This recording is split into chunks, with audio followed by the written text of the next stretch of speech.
Did you know that there is a secret society of conservatives in Hollywood? At least there was until fairly recently, and it's a fascinating story. I'll get into it in a moment, but first, be sure to subscribe to my channel if you're new here, because you won't find information and analysis like this anywhere else. Everyone knows Hollywood hates conservatives, but not every actor is a flaming liberal. There are some conservatives in the industry, but they have to stay in the closet.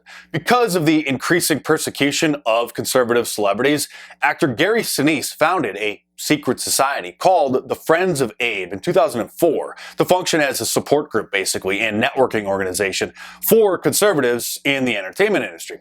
Abe refers to Abraham Lincoln, and at one time the group supposedly had around 2,000 members, including Kevin Sorbo, John Voight, Kelsey Grammer, and others. They used to meet once a month, and they would host a guest speaker like popular conservative pundits as well as Republican politicians. But when they filed for a 501c3 tax-exempt status in 2011, the Obama-controlled IRS demanded a list of their members in order to process their application, which is not a requirement for an organization to be granted a nonprofit status. It was during this same time that the IRS, which was run by Lois Lerner, was later found to have been discriminating against hundreds of conservative groups, especially if they had the words Tea Party in their name. After getting some negative press coverage for trying to find out the names of everyone associated with the Friends of Abe, and 3 years after filing their initial application, the IRS reluctantly approved them as a 501c3. But just a few years later, in 2016,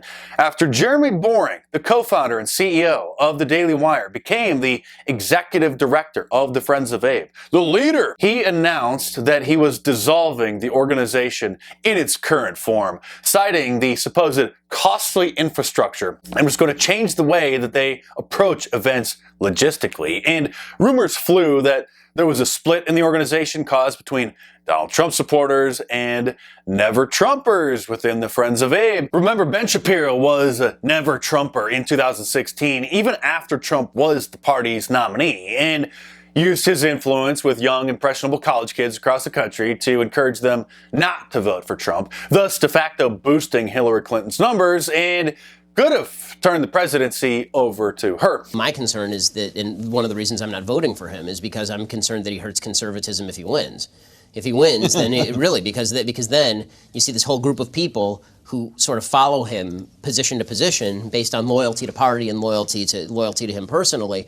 That's a serious concern to me. If he loses, I think that he hurts conservatism less in some ways because there's been a repudiation of some of the things that he believes and says. Someone in the Friends of Abe is said to have tried to carry it on, but then there was a disagreement over who had the rights to the name and the membership list, and all evidence suggests that the organization is now history. I reached out to numerous actors and musicians and asked them if it still exists, and all of them said that they have no idea or that they didn't think so because they never heard anything about it after Jeremy Boring took it over. These are former members or guests. They're people who would know. I have ways. Well, I'll tell you how. I just won't tell you who. They follow me on Twitter, not to brag, but that's how I contacted them, because when someone follows you on Twitter, you can send them a DM, you can send them a direct message or a private message that's not a public tweet. And so their names that you know, their movies, their TV shows, their music you know, and they're all under the impression that the Friends of Abe is no more, because if it still existed,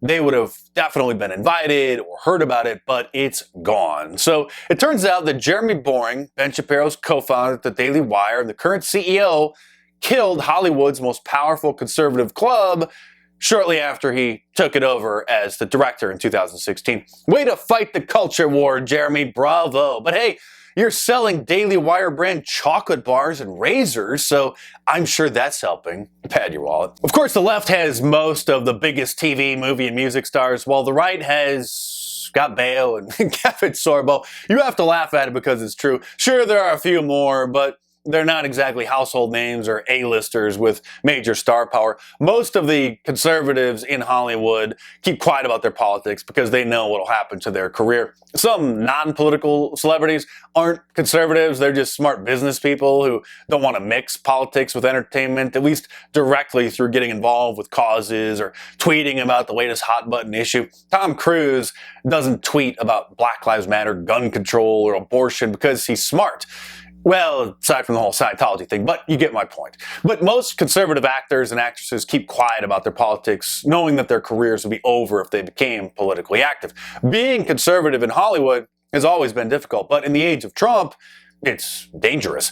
Some might point to conservative comedians like Dennis Miller, Larry the Cable Guy, and Jeff Foxworthy, but they're allowed to exist in their niche markets as long as they don't come at the left too hard. They're not going to joke about gays, transgenders, black crime, or other topics that they know will get them canceled. They stay in their lane. And sure, there are some Republican actors like Jon Voight and Dean Cain who are public about their beliefs, but outspoken conservatives in Hollywood are mostly low-level actors who make a good living but aren't exactly A-listers. Those who want to be megastars know what needs to be done and what must not be done. James Woods says that after he was asked at a Hollywood Foreign Press Association junket, the organization that runs the Golden Globe Awards, if he would support Hillary Clinton for president, he was blacklisted by the industry for saying no.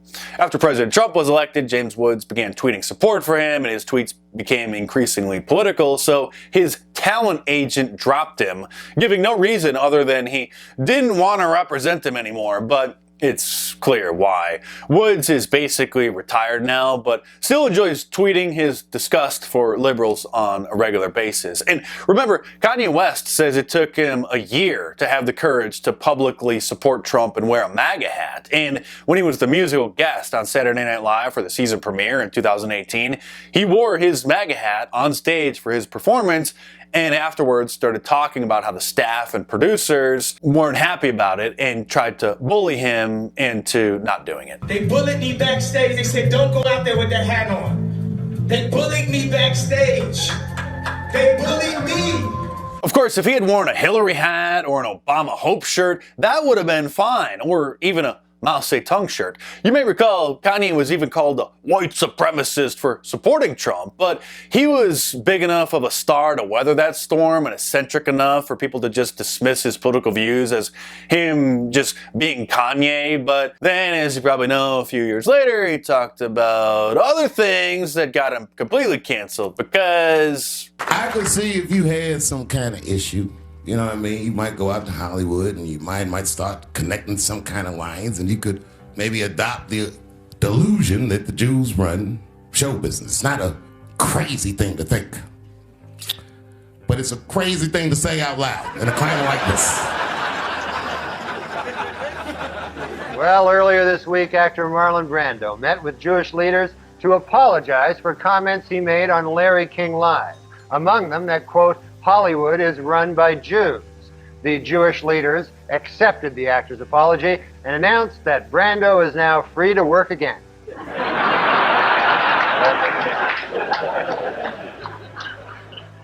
Tim Allen got fired from ABC after his appearance on Jimmy Kimmel's show in early 2017, where he said this about liberals' intolerance for conservatives. You went to the presidential inauguration, right? I was invited by, we did a VIP thing for the vets and went to the Veterans Ball, and so I went to go see Democrats and Republicans. Yeah, I went to the inauguration. It was I'm not attacking you. You get in this town. I'm not kidding. You got to be real careful around here. You know, you get beat up. If you don't believe what everybody believes, this is like 30s Germany. I don't know what happened.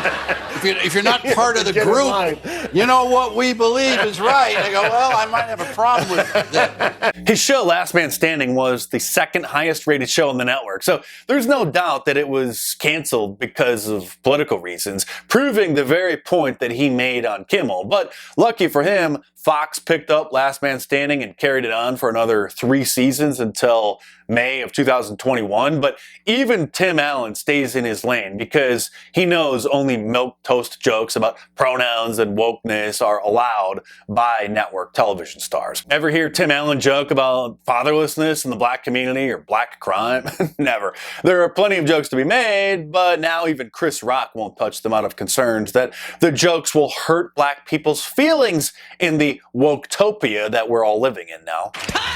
Man, you can't have when you're around. Can't have in your house. Why? Because will break in your house.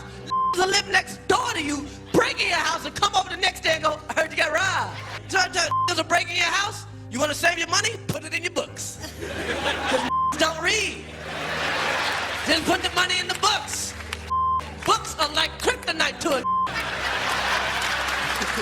And there is no tolerance for ordinary comedians or actors or actresses just starting in their career to push the envelope like comedians used to do and should do.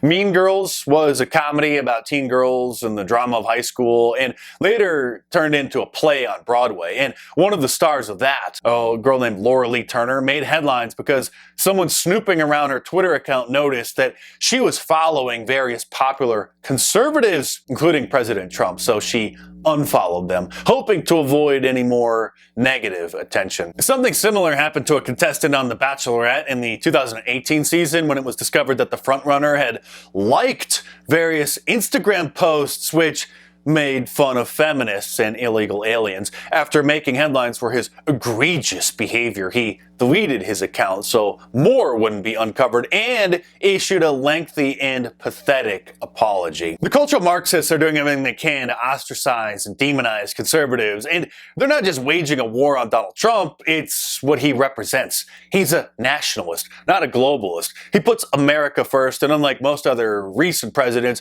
won't surrender our sovereignty to the United Nations. He's a businessman, not a politician, and really is the last hope that we have if there is any chance of saving what's left of our country. Hollywood isn't just trying to destroy him, they're waging a war on our entire country, our culture, and on us. If you like my more serious monologues like this, then you'll love reading my books. So order Hollywood Propaganda, How TV, Movies, and Music Shape Our Culture in paperback from Amazon.com, or download the ebooks from Kindle, iBooks, Nook, or Google Play. My books are a lot more in-depth and hardcore than my videos, which I have to tone down a little bit for obvious reasons. So head on over to Amazon.com or click the link in the description below and check them out.